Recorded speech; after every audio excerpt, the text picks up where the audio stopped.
Hello and welcome back. We are back with another Tunisian crochet tutorial.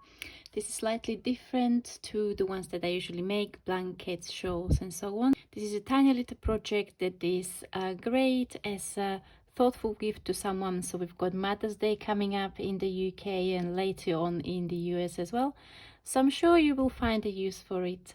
You don't have to wait until the next year Valentine's Day. For this project I've used sheep cheese stone washed, and this is sport weight yarn, and you will need a very small amount, less than 20 grams of the yarn to make the heart. So the heart is made in two pieces. You've got two separate little hearts, then they are then sewn together along the edges at the end, and you might or you might not, if you prefer to have a filling. You can also use yarn cuttings if you've got lots of yarn ends and you collect them. Without further ado, let's dive in. You will start your heart with a slip knot, then you insert your hook. For this project I'm using 4.5mm Tunisian crochet hook. I've done a project previously using this yarn and 4mm Tunisian crochet hook, so both work well. If you use a smaller hook, the heart might come a tiny little bit smaller, but it's entirely up to you, and it also depends on your gauge. We will start with chaining 3. So to chain, you will yarn over and pull through the loop. That's chain 1, 2 and 3. You will then turn your chains around and work into the back bumps of your chain stitches. Yarn over and pull up a loop, and the next one yarn over and pull up a loop. So we've got 3 loops. We started with 3 chains. We've got 3 loops on our hook, and this corresponds to stitch count, so this count as 3 stitches. So we've done our forward pass, and then we continue with our return pass that is worked by yarning over and pull through 1, and then yarn over, pull through 2, yarn over, pull through 2, and then we start our stitch pattern. This is by increasing at the beginning and at the end of the row, and for increase you can use various stitches. For this project I've used a Tunisian full stitch because it creates a nice edge on the project. So Tunisian full stitch is worked by inserting the hook into the space between stitches. So you've got this vertical bar here and then the first stitch, and we will insert the hook in between into the space, yarn over and pull up a loop. Then we've got Tunisian simple stitch worked under the front vertical bar, yarn over, pull up a loop, another Tunisian full stitch and an end stitch, like so. So as you can see in the previous row number 1, we had 3 stitches, then we've done 2 increases, now we've got 5 stitches, and again standard return pass. Chain 1 and then yarn over, pull through 2, yarn over, pull through 2, and so on. Row number 3, again we work Tunisian full stitch, then we've got 3 stitches here for Tunisian simple stitch, 1, 2 and 3, another Tunisian full stitch and an end stitch. And this is the basic stitch pattern for the next few rows. So you will keep on working, increase at the beginning and at the end of the row, Tunisian simple stitches in between until you have 19 loops or 19 stitches on your hook. So I'm going to let you to go ahead to do that. If you would like to have a little bit more assistance, I'm going to link the pattern down below in the description box if you prefer to have that written pattern in front of you as well. So go ahead, have a look at the pattern on my blog. It's free on the blog, or you can purchase it in my Ravelry and Lovecraft shops. Welcome back. I now have 19 loops on my hook. So I'm going to work the standard return pass, and then the next row is worked even. What it means is that we will maintain the stitch count, we will not be increasing. So the last row that we just worked had got 19 stitches or 19 loops on the forward pass, and the next one is going to have the same. So we will not be increasing for the following row, or just maintaining the number of stitches. On the next row after this, we will increase to 21 loops, and we will then work 2 more rows where we maintain the number of stitches.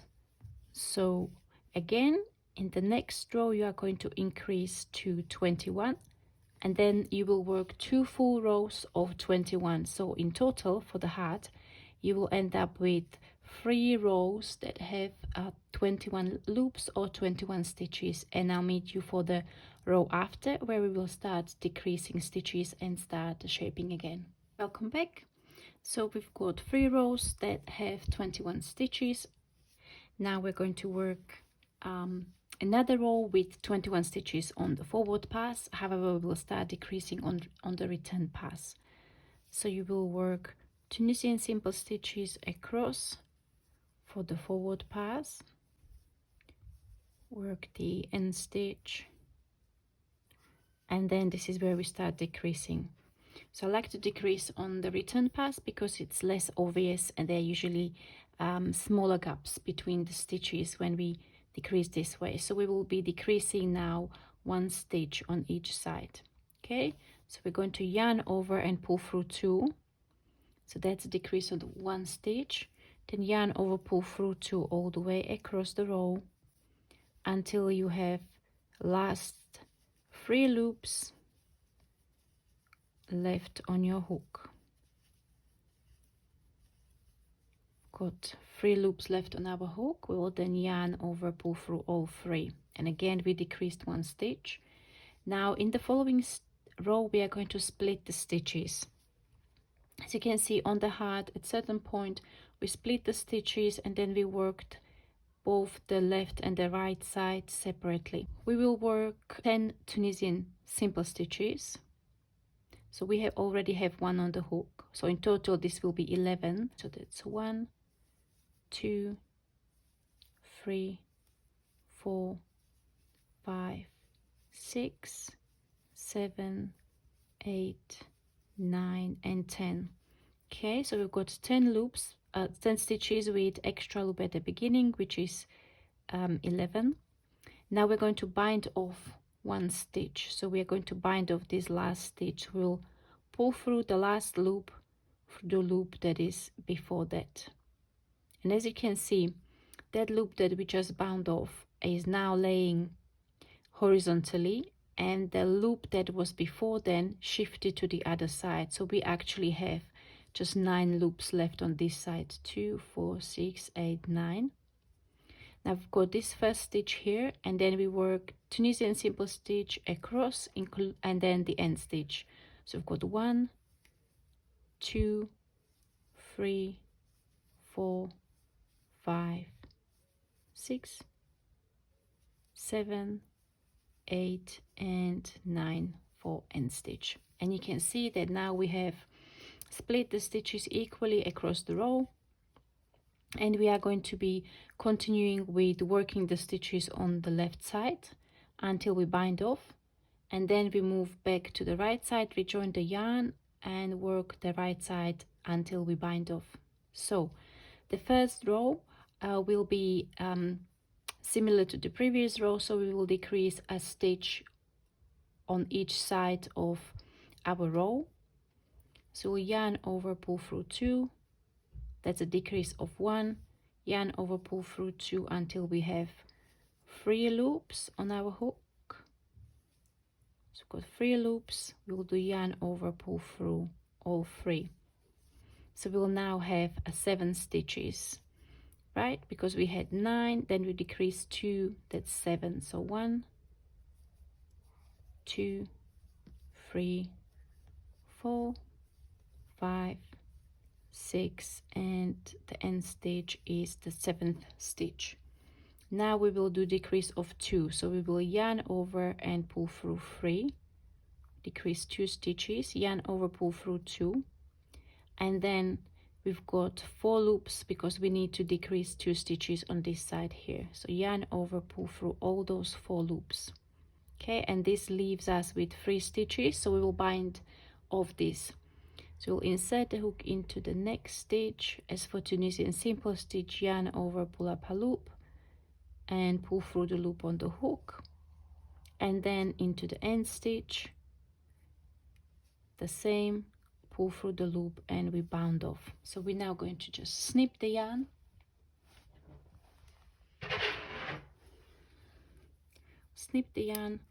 leave a tail long enough to weave this in comfortably. Now we're going to rejoin the yarn on the other side, and as you remember, this will start with a decrease, so we place the loop on the hook and pull through 2. Okay, pull through 2 stitches here, then we will yarn over, pull through 2 until 3 loops, pull through 3, then work Tunisian simple stitch across. So we will have now 7 loops on our hook.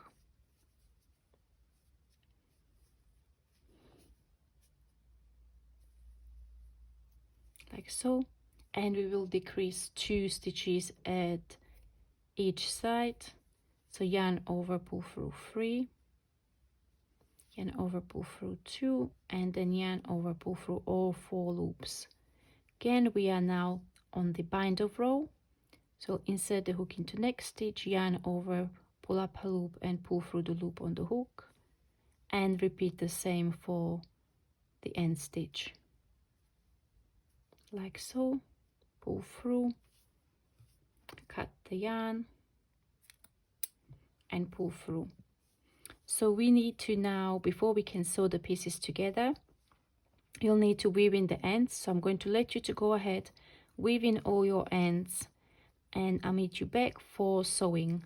If you feel like the project is curling too much, I'll let you go ahead and block it gently with steam, set it in place, and then I'll show you how to sew the pieces together. Welcome back. So it's time to sew the 2 hearts together to create that beautiful nice little shape. So there's a few things that I wanted to mention before we start sewing. So there was one loose ends right here at the beginning of the work, and I like to have the heart shaped with kind of like nice clean edges. So what I did when I was sewing this end, I just gently pulled on it. You can see this was the chain 3, 1, 2 and 3 that we started with, and once I pulled on it slightly, not too hard, when I was sewing the end in, it created that nice edge, so it wasn't kind of like a straight line at the bottom that then extends on both sides. However, when we are going to now be sewing the hearts together, we need to be mindful of this. If you look, the stitches here are very tiny. So what I did for my heart when I started sewing this first heart, this prototype sample, you first start by aligning your stitches. So you go with your wrong side of the hearts together.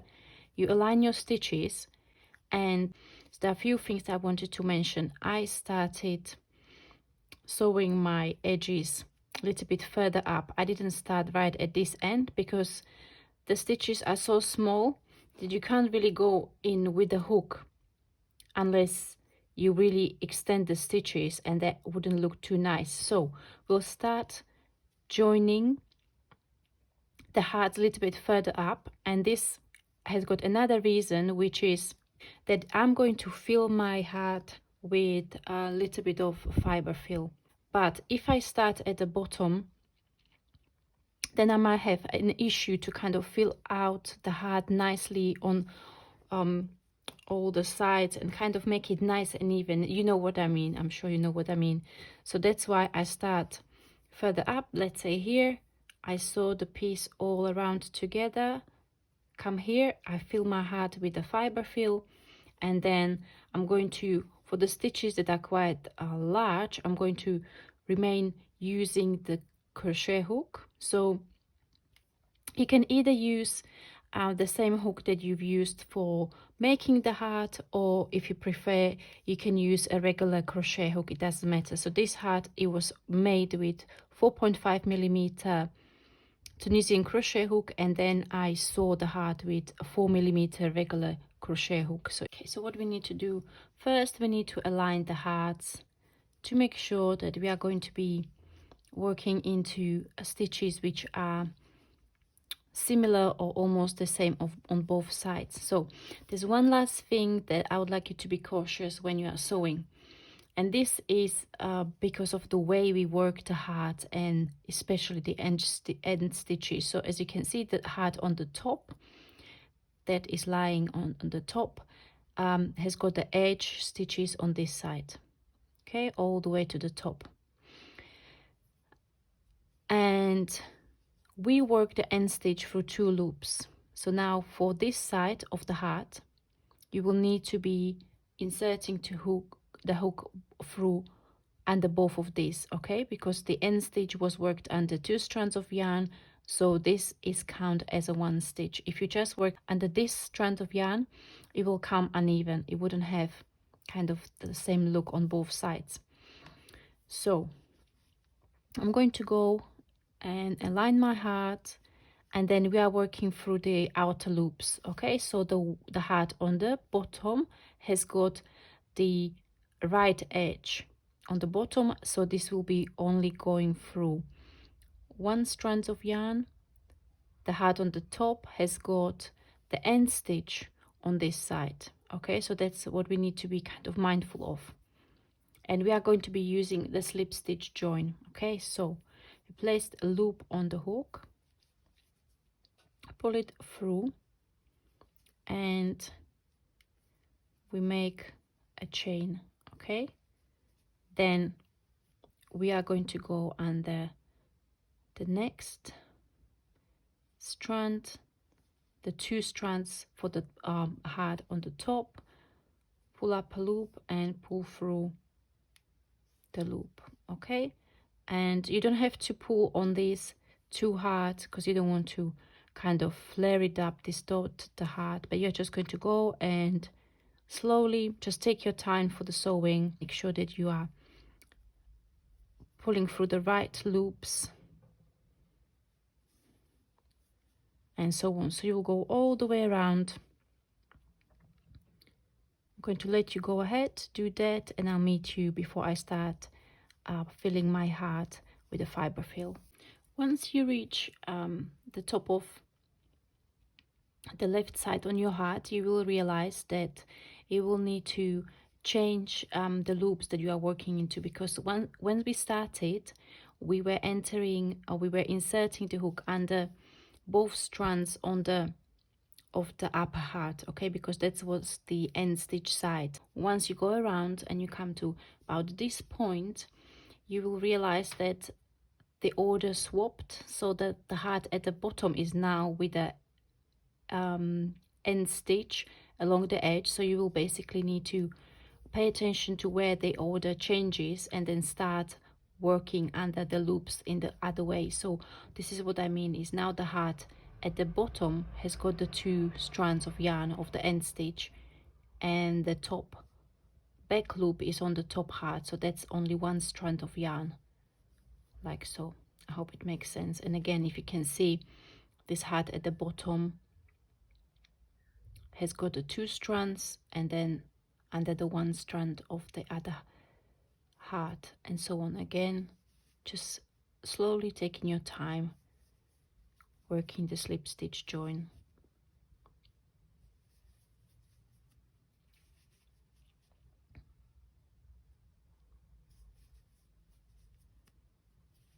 Okay, so now at about the point where I want to start filling my heart with the fiber filling. So you can see I've got small opening here, so I'm going to take my fiber fill, and I like to kind of fluff it up so it doesn't have like a lumps and hard bits that would distort the shape. Take bit by bit inside, fill it out. If you have just yarn cuttings, it might be easier just to stuff. And You can make it as firm as you like or as soft as you like, or not use any filling at all. It's up to you. So I'm going to just fill those bits there, and I'm just going to keep on adding more of the fiber fill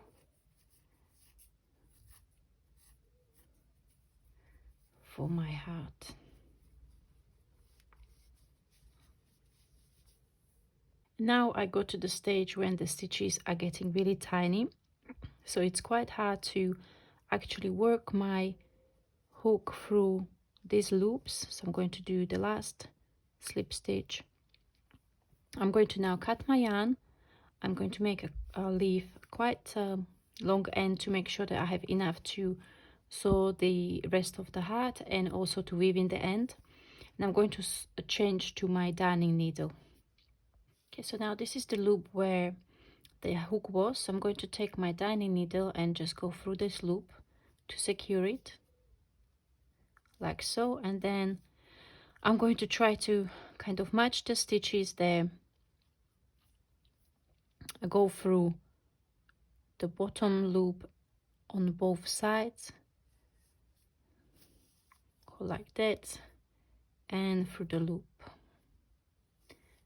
And this is how I'm going to kind of work the rest of the heart, sew the last bits together.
I go through the stitch that where I've started with, like so, and then I secure it with a knot. So I'm going to go into a stitch here somewhere else again,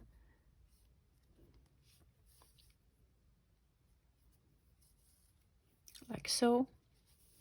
And once you have this done, what I like to do is then tighten it up.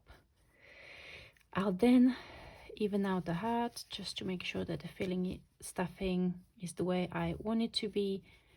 And then I'm going to go with the darning needle through loop that is fairly close, so, and then I'm going to go into the heart, deep into the heart, come out somewhere else, completely somewhere else. This is a technique that is used for amigurumi, and it gives really nice results. And then I'm going to just pull on this just gently, don't want to go overboard with it. Cut the yarn, and as you kind of put it into shape, that end disappears inside of the heart, so it's relatively secure. Okay, and then I'm going to do the same with this other end, and I'm just going to lose it somewhere in the middle of the heart. And there you go, that's your mom's heart mini heart project. Thank you very much for watching. I hope you enjoyed this tutorial, and as always, please share, like, comment, to spread the Tunisian crochet and crochet love, and I see you in the next tutorial. Bye bye.